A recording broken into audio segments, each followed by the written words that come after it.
Avant de mourir, Hafez el-Assad, le père de Bachar, a légué le pouvoir à son fils, alors que c'est son frère qui était pressenti pour l'exercer et réparer les pots cassés par son aîné.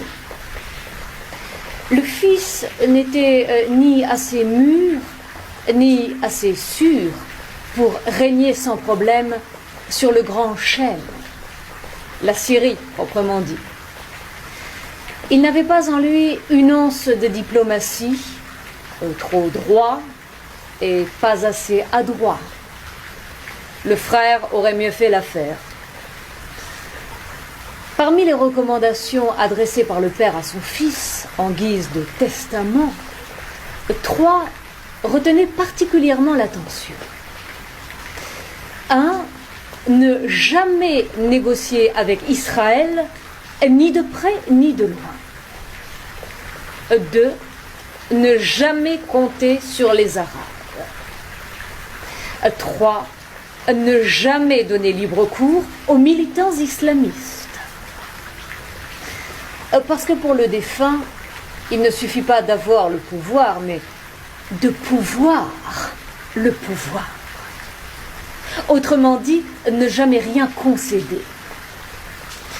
Aujourd'hui, le reste du monde voudrait se payer la tête de cet indigne héritier sous prétexte qu'il a fait couler le sang de son peuple sans hésitation. Ingérence oblige. On a soufflé sur les braises pour enflammer la contestation et on a charmé et armé les rebelles pour qu'ils renversent le fils cruel. Parmi les raisons obscures de cet acharnement sans précédent, il y a la maison du voisin israélien et qui veut devenir le seul maître dans la région. Tous les pays dits libres s'accordent pour dire qu'il faut en finir avec ce tyran sanguinaire et débarrasser les Syriens de son régime totalitaire. Foutaise.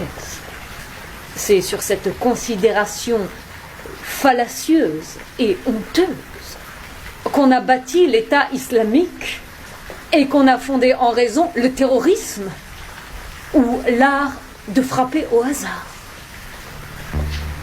Pour l'éradiquer, ce n'est pas Bachar qu'il faut éliminer, mais les fourbes qui sont déterminés à le remplacer. Tahya Souria.